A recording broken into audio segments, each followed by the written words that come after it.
नमस्कार दोस्तों, क्या आप सिविल रिपोर्ट से सेटल स्टेटस रिमूव कर सकते हो विदाउट मेकिंग आउटस्टैंडिंग पेमेंट। सिर्फ सिविल नहीं, कोई भी क्रेडिट ब्यूरो से आप सेटल स्टेटस रिमूव कर सकते हो बिना पेमेंट किए हुए।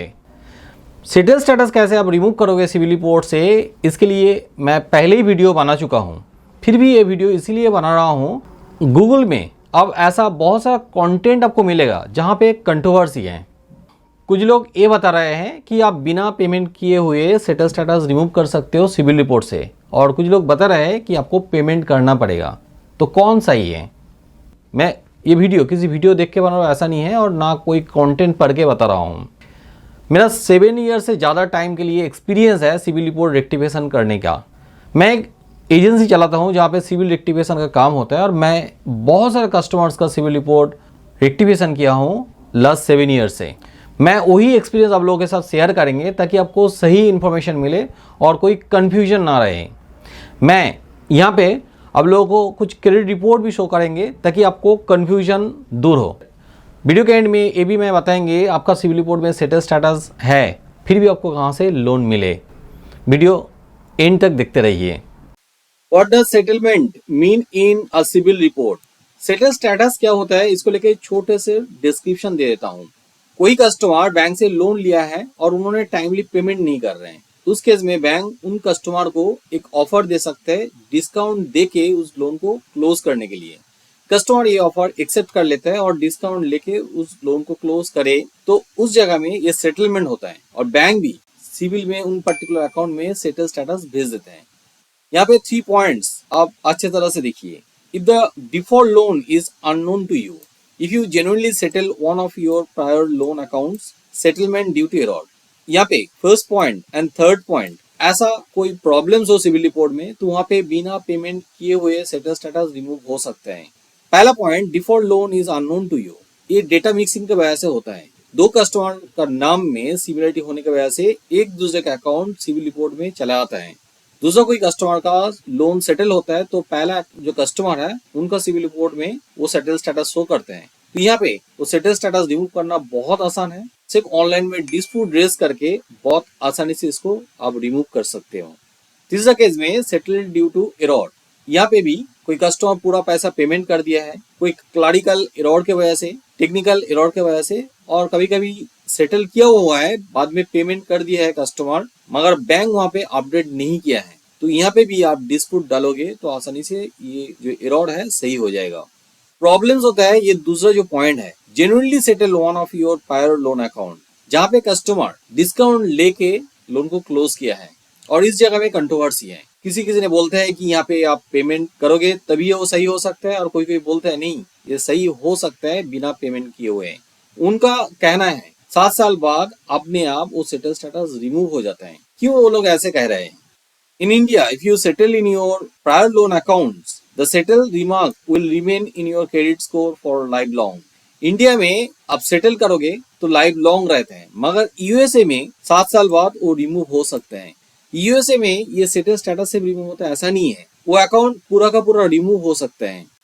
इंडिया में 3 क्रेडिट ब्यूरो जैसे कि ट्रांसयूनियन सिविल, इक्विफैक्स, एक्सपीरियल, ये तीनों क्रेडिट ब्यूरो यूएसए में भी ऑपरेट करते हैं। पहला, ट्रांसयूनियन का साइड में आप देखिए, typically the negative information on your credit report falls off 7 years after the date of first account delinquency. Bankruptcy information remains on your report for up to 10 years from the date of file, but it can be less depending on the type of bankruptcy. ये USA में TransUnion का side में लिखा हुआ है। Next, experian.com में आप देखोगे, late payment even 7 years from the original delinquency date of the date. Bankruptcy can remain on your credit report for up to 10 years depending on the chapter of file. यहाँ पे भी same thing है, 7 साल बाद या तो 10 साल बाद डिलिक्वेंसी रिमूव हो सकते हैं। अब इक्विफैक्स का साइड में देखें, वहां पे भी सेम थिंग लिखा हुआ है, most negative information generally stage on credit report for 7 years. Bankruptcy stays on your Equifax credit report for 7 to 10 years depending on the bankruptcy. अब यहाँ पे देखिए equifax.com लिखा हुआ है, ये सारा यूएसए का साइड है, इंडिया का साइड नहीं है। इंडिया का जो क्रेडिट ब्यूरो का साइड है वहाँ पे ऐसा कोई इन्फॉर्मेशन नहीं है। फिर भी कुछ बैंक का साइड में भी आपको ऐसा इन्फॉर्मेशन देखने के लिए मिलेगा, मगर वो है आर्टिकल पेज में। जो बैंक उसके लिए रिस्पॉन्सिबिलिटी नहीं लेते हैं, वहाँ पे पर्सनल ओपिनियन दिया जाता है। वो हम जैसे कंटेंट राइटर कंटेंट क्रिएट करते हैं उनका नॉलेज का बेसिस पे, उसके ऊपर भरोसा करके आप ये नहीं सोच सकते कि क्रेडिट रिपोर्ट से settle status after 7 years remove हो जाएगा। क्योंकि मैं आप लोगों को अभी दिखाने वाला है ऐसा 4 क्रेडिट रिपोर्ट जहाँ पे सेटल स्टेटस 7 साल के बाद रिमूव नहीं हुआ है, ना तो 7 ईयर्स 10 ईयर्स के बाद भी रिमूव नहीं हुआ है। यहाँ पे मैं 4 क्रेडिट रिपोर्ट आप लोगों के साथ शेयर करेंगे, जो मेरा ही कस्टमर का सिविल रिपोर्ट है, जो लोग रेक्टिफिकेशन करने के लिए आया है। अब पहले रिपोर्ट में देख रहे हैं कि आईसीआईसीआई बैंक का क्रेडिट कार्ड है, जहाँ पे हाई क्रेडिट है 62,502। यहाँ पे देखिए डिसबर्समेंट हुआ था 2007 में और क्लोज भी हो चुका 2008 में।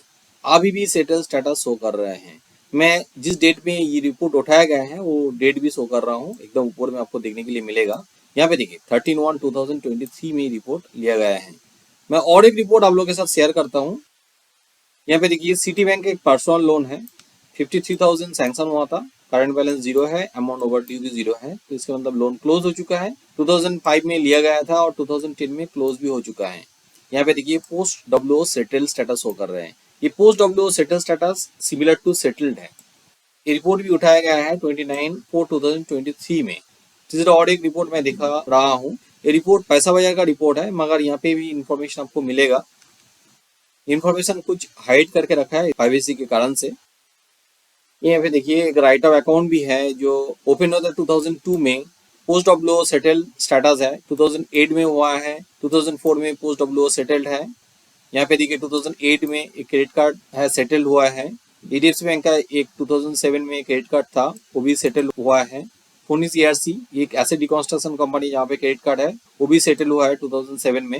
ये पोस्ट रिटर्न ऑफ सेटल है 2006 में। 2006 में और एक पोस्ट रिटर्न ऑफ सेटल है। एचडीएफसी बैंक का क्रेडिट कार्ड है 2004 में, ये भी सेटल स्टेटस है। ये सारा ओपनिंग डेट है, इसका क्लोज भी बहुत पहले हो चुका है। मैं सारा अकाउंट यहाँ पे नहीं दिखा रहा हूँ, सिर्फ समझाने के लिए जितना दिखाना चाहिए वही दिखा रहा हूँ।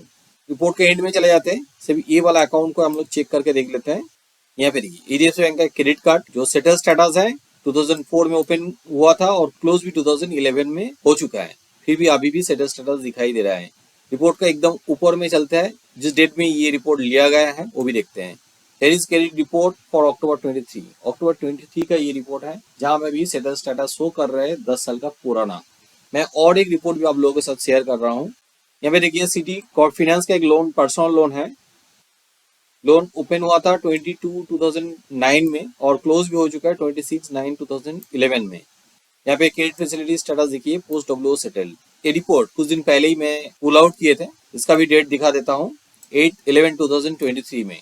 एक केस स्टडी इसलिए दिखा रहा हूँ कि आप लोगों को बिलीव हो, क्योंकि बहुत कंफ्यूजन हो सकता है। बहुत सारा वीडियो में अलग अलग इन्फॉर्मेशन दे रहा है और वेबसाइट में भी आप अलग अलग इन्फॉर्मेशन दिखोगे।